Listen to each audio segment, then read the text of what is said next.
Assalamualaikum warahmatullahi wabarakatuh. Alhamdulillahirabbil alamin wa bihi nasta'inu ala umuri dunya waddin. Wassalatu wassalamu ala asrofil anbiya'i wal mursalin sayyidina wa maulana Muhammadin wa ala alihi washabbihi ajmain. Rabbi shrahli wa yassirli amri wal 'uqdatam min lisani yafqahu qawli amma ba'd. Alhamdulillah, pada kesempatan hari ini saya akan memaparkan materi tentang Badan Wakaf Indonesia, dari tugasnya serta lingkupnya, apa saja yang perlu dipersiapkan oleh BWI tersebut. Alhamdulillah, kita masih diberi kesehatan oleh Allah Subhanahu wa taala atas limpahan rahmat, taufik serta hidayahnya. Amin amin ya rabbal alamin. Langsung saja di pembahasan pertama.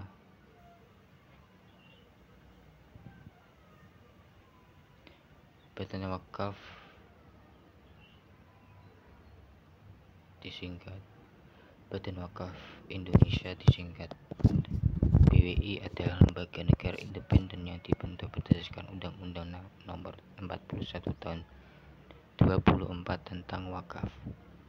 Badan ini dibentuk dalam rangka mengembangkan dan memajukan perwakafan di Indonesia. Selanjutnya, BWI. Dalam profilnya, sejarahnya bahwa BWI dibentuk untuk mengambil alih, bukan untuk mengambil alih aset-aset wakaf yang selama ini dikelola oleh Nadir yang sudah ada. Namun, BWI hadir untuk membina Nazir agar aset wakaf dikelola lebih baik dan lebih produktif, sehingga bisa memberikan manfaat lebih besar kepada masyarakat dengan pelayanan sosial, pemberdayaan ekonomi, maupun pembangunan infrastruktur publik. BWI berkedudukan di ibu kota negara, yaitu Jakarta, dapat membentuk perwakilan di setiap provinsi, kabupaten atau kota sesuai dengan kebutuhan. Anggota BWI diangkat dan diberhentikan oleh Presiden. Masa jabatannya selama 3 tahun dan anggotanya berjumlah 20-30 orang yang berasal dari unsur masyarakat. Anggota BWI periode pertama dulu diusulkan oleh Menteri Agama langsung kepada Presiden. Selanjutnya, tugas dan wewenangnya. Badan Wakaf Indonesia disingkat BWI berdasarkan pasal 49 ayat 1 Undang-Undang Nomor 41 Tahun 2004 tentang wakaf. BWI mempunyai tugas dan wewenang sebagai berikut: melakukan pembinaan terhadap nazir dalam mengelola dan mengembangkan harta benda wakaf, melakukan pengelolaan dan pengembangan harta benda wakaf skala nasional dan internasional, memberikan persetujuan dan atau izin atas perubahan peruntukan dan status harta benda wakaf, menghentikan dan mengganti nazir, memberikan persetujuan atas penukaran harta benda wakaf, memberikan saran dan pertimbangan kepada pemerintah dalam penyusunan kebijakan di bidang perwakafan. Kemudian, pada peraturan BWI sendiri tahun nomor 1 tahun 2007 tentang organisasi dan tata kerja Badan Wakaf Indonesia, di situ ada 10 peraturan yang dimana BWI sebagai ikut andil dalam membimbing pembinaan terhadap nazir agar pengelolaan wakaf berkembang dengan pesat.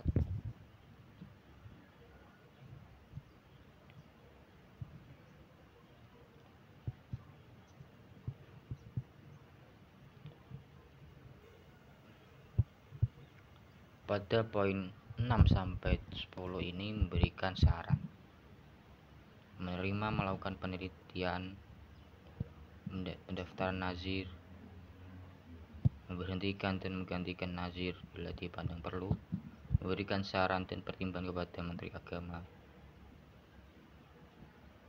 dalam menunjuk lembaga keuangan syariah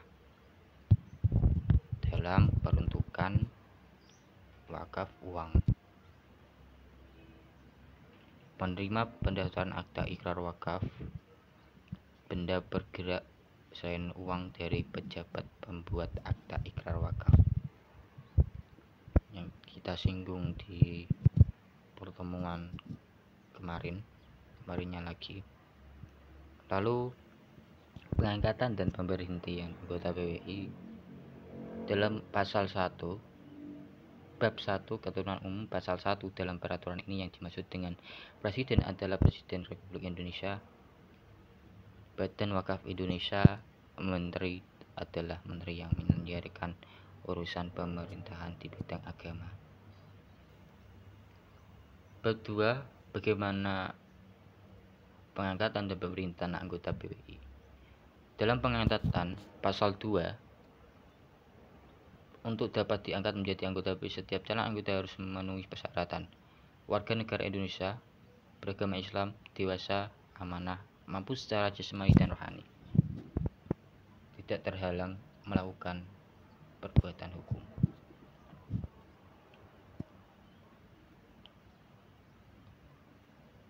Kenapa harus beragama Islam? Karena PWI sendiri memiliki pertimbangan bahwa wakaf ini perlu dikelola oleh orang Islam sendiri, umat Islam sendiri, agar lebih memahami konteksnya. Oleh karena itu di pasal 2 ini dicantumkan beragama Islam, bahwa ini kompleks sekali agar wakaf Indonesia berkembang.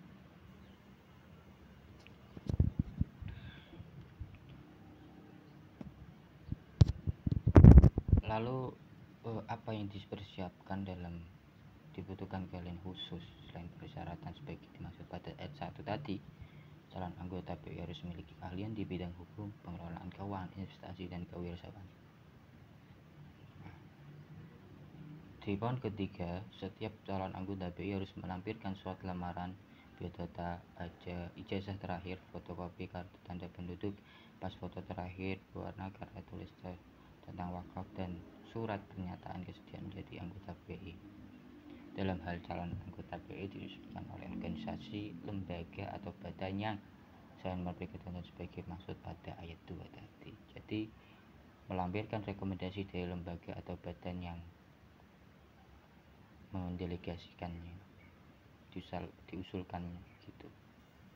Selanjutnya yaitu pasal 3 ayat 1 mengangkat jalan anggota PWI membentuk panitia seleksi. Panitia seleksi ini bertugas sebagai penyeleksi pendaftaran penerimaan calon anggota PWI, Badan Wakaf Indonesia.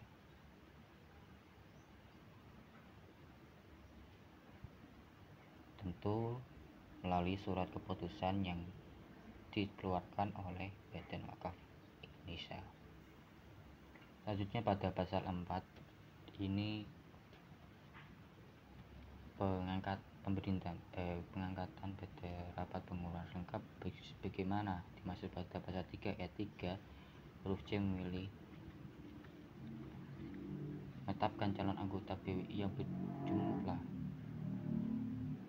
paling sedikit 20 orang dan paling banyak 30